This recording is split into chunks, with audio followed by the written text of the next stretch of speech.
The city lights blurred past the window, each one a fleeting star in the urban galaxy.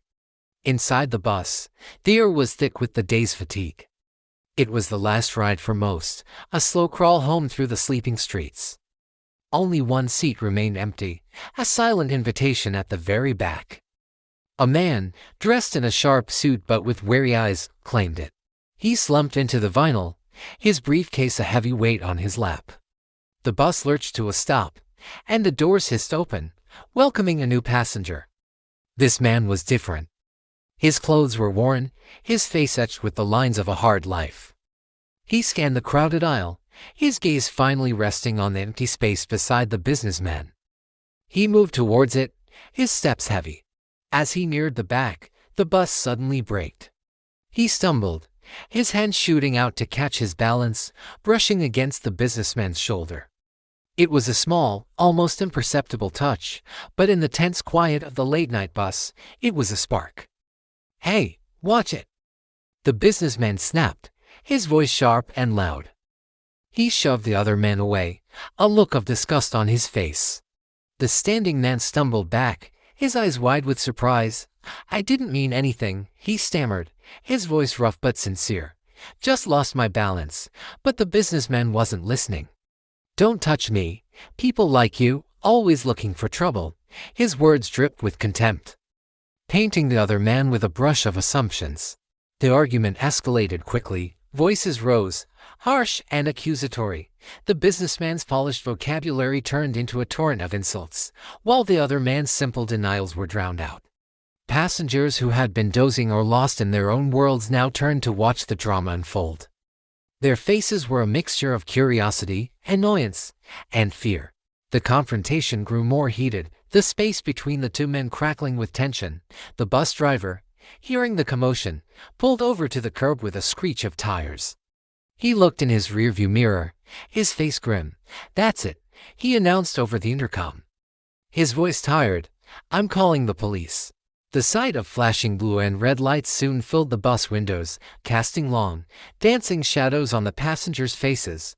2 officers boarded the bus, their presence immediately silencing the chatter. Their eyes scanned the scene, settling on the 2 men at the center of the conflict. The businessman, straightening his tie and composing himself, was the first to speak. He pointed a manicured finger at the other man. "Officer, thank goodness you're here. This man assaulted me. He tried to start a fight, came at me for no reason." He played the victim perfectly, his voice filled with indignation. The officers turned to the other man, who stood silently, his shoulders slumped. He looked defeated, as if he knew his side of the story wouldn't matter. The passengers watched, some nodding in agreement with the businessman, others looking away, not wanting to get involved. The weight of prejudice was palpable. It was a classic case of judging a book by its cover, and the verdict seemed already decided. The officers began to lead the quiet man towards the door. Just then, a voice cut through the silence. "Wait. That's not what happened." A young woman sitting a few rows ahead stood up, her phone held in her hand. All eyes turned to her. "I saw the whole thing," she said, her voice clear and steady. The bus stopped suddenly. "He just stumbled. This man," she pointed to the businessman, "he's the one who started shouting and pushing." A murmur went through the bus. Another passenger, an elderly man, nodded in agreement. "She's right. The fella in the suit overreacted." The atmosphere shifted.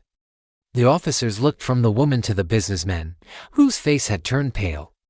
The woman continued, "I even have it on video." The lie was exposed, not by force, but by a simple act of courage. Justice, it turned out, didn't need a grand stage.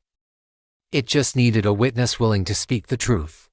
The story reminds us that seeing is not enough. We must also have the courage to speak for what is right. Thank you for watching. Our channel, Moral Compass 01, is dedicated to sharing real stories that teach real lessons about life, courage, and the choices we make. If this story resonated with you, please like, share, and subscribe. Your support helps us continue to bring these important narratives to light. Follow us for more content that makes you think and inspires you to act. Until next time, stay observant and stay courageous.